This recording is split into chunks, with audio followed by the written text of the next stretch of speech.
What's up, y'all? Welcome back. Hey, I want to talk to you guys today a little bit about the time of year that we're facing, which is wintertime, and we are facing it here in a hard way. So I want to do a little something different today. This is a new little series we're working on, kind of a little mini series thing we're going to do for over the winter time. We can't get out and really fish much right now, though. The water is getting super cold, and the air temperature is super cold, and my sissy-fied rear end don't want to get out there and freeze. I do love to fish in the wintertime, but I like to pick a little warmer days, and we ain't had many of them lately. This is a new little series, and we're going to call it What to Throw Wednesday. So over the wintertime, hopefully every Wednesday or every other Wednesday, just depends on what my availability is on getting some content out there. I want to give you a breakdown of what the weather and what things are trending like in our area, being Indiana, Kentucky, Midwest. And then I'm also going to touch base on kind of the southern part of the country as well, of where the weather is and what it's trending to, and really what you should be throwing right now. What areas should you be looking for to catch bass? And should be the main baits for you to tie on to go out and have some success. I know that varies greatly based on the lake and where you're at and what part of the country and the weather that's trending, but it's going to be very general. Generalizing the South area and the Midwest, and then of course, not going to be able to help you out a lot with anything up north right now, because I'm pretty sure the ducks up there would need landing gears. It is, they got a hard water problem up there for at least the next 2 or 3 months. So not something I can help with. If I got to drill a hole in it before I can drop a line in it, probably not going to fish it. So, all right, guys. So basically around here, what we've had going is we've had a major cold front, which has led into, like last week, we had some snow come in, and it's been bone cold chilly. Last Friday, the high was, I think, 20 or 19. Saturday was not much warmer. We did lose the snow on Saturday, so it did get warm enough to melt. Sunday was super cold with a little bit of rain. And now the last multiple days have been bluebird sky, super cold. That tends to lead to some pretty tough fishing. So what I would do right now, if I were to fish tomorrow, forecast tomorrow is a warming trend. We've got a warming trend for a couple days, and then we've got another front moving in this weekend that's going to bring those temperatures back down. So after the last front passed, those bass now have been in a state of, if they're bass that are up shallower, they're probably really tight to cover. Bluebird skies, high pressure, tight to cover. If they're fish that are offshore, they've probably suspended for a few days, which typically means they're not feeding well. So with a warming trend tomorrow, a little cloud cover tomorrow, and definitely some cloud cover on Thursday coming in, I would look for the fish to start to feed up. So with the water temperatures where they are, probably low 40s, high 30s, we're going to target those fish that are more vertical related. Fish that aren't moving a long way to feed. They're just going up and down. So one of the great things to use is a good old spoon. It is boring to throw. But it's just vertical fishing. It's like if you've ever crappie fished vertically, it's the same scenario. You flip the spoon out, you let it fall next to some standing timber, let it fall down about half to 3/4 the way to the bottom, and then just give her a couple yanks, pull it up, and then let it flutter back down. And move around doing this on any vertical structure, bridge pilings, standing timber, anything of that nature that's going to be providing more vertical structure. Now, I don't go down the bank with a spoon. Typically is going to be more of a vertical type fishing. It can be really effective in super cold water, and that's what we're facing right now. Another great little trick, if they're not really reacting to the spoon, and a lot of times even the spoon falls too fast and has too much action in super cold water. When that happens, I will often go to a moon eye jig and fish what you basically call the Damiki Rig.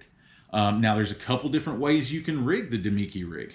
What I like to typically do is take, and it doesn't have to be a swim bait, a lot of times just a fluke style bait. You know, I've even seen some people take a trick worm and literally bite it in half and then thread it on, and then you just have this little straight tail worm, kind of like you'd have on a Ned rig, but on this Moon Eye jig. You're going to fish it the same way, except this bait's going to fall down, and you're going to find the area, whether you're watching on your electronics or whether you get a bite or two, to indicate what position those fish are suspending. And you're going to just hold this there. And at worst, you would raise your rod tip a little bit and just put a little lift action and a little fall in this bait. You're not having to move it around a lot. There again, it can be super, super effective in cold water. Predominantly on smallmouth. It could be very effective on smallmouth. But that's what I would do. So now let's go to the southern part of the country.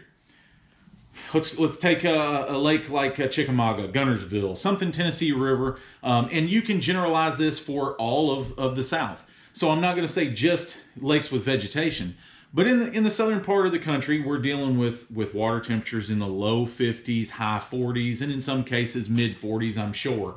You're going to start to see that jerkbait bite take place. What you're going to look for on this jerkbait bite is you're going to look for places where the bluff tapers down and meets the flat. So a bluff end is what you're looking for.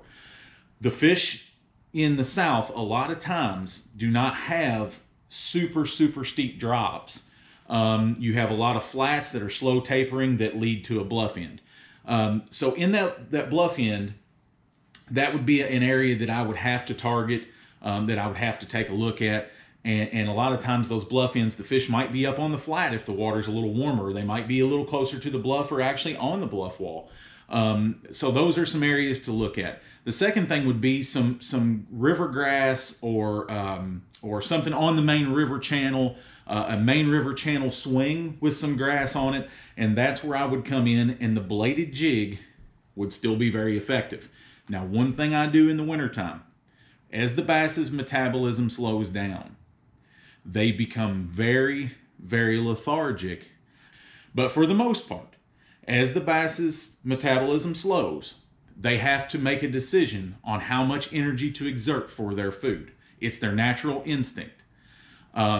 They are going to target bigger bait than they will all year long. A bladed jig works very effectively, but what I will do is after the fall transition and we're into winter pattern, I basically take my shad colored bladed jigs and put them to the side. I start to focus more on bluegill colored jigs because a bluegill is a big bait and is a big meal for a bass. So they don't have to exert as much energy when they eat this bluegill, and that might get them to a position where they don't have to feed for a few days. Whereas if they chase down a little bitty shad the size of this spoon, how many shad are they going to have to eat to equivalate this big bluegill?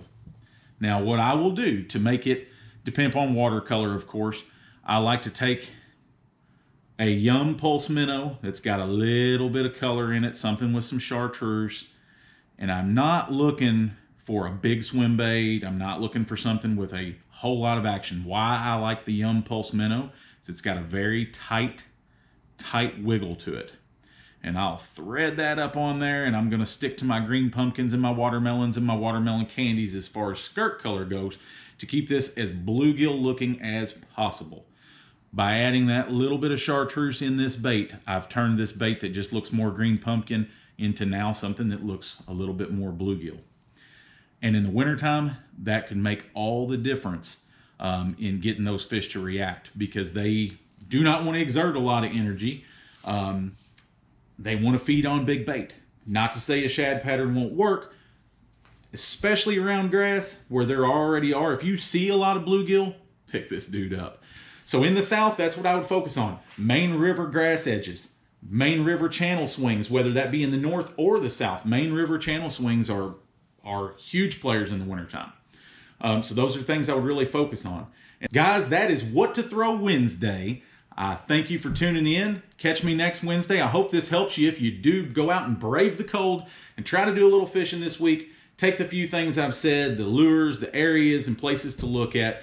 And if you got any questions or anything, or you're not sure exactly what I'm talking about when I say bluff end and flat and different things like that, send me a message. And we can email or text back and forth. I'll even call you up and try to give you a better explanation and hopefully maybe give you some illustrations. I might be able to screenshot a lake map for you and explain to you exactly what I'm talking about. But I want this to help you guys. I want to be out fishing right now. Honestly, as cold as it is, I'm not overly excited. So what's the next best thing? Let's talk about it. Thanks for staying with me, guys. If you're new to the channel, please hit the like button. Please hit the subscribe button. I promise you won't regret it. But I appreciate you guys tuning in, joining us. We will see you next Wednesday or another edition of What to Throw Wednesday. Y'all have a good one. Peace out.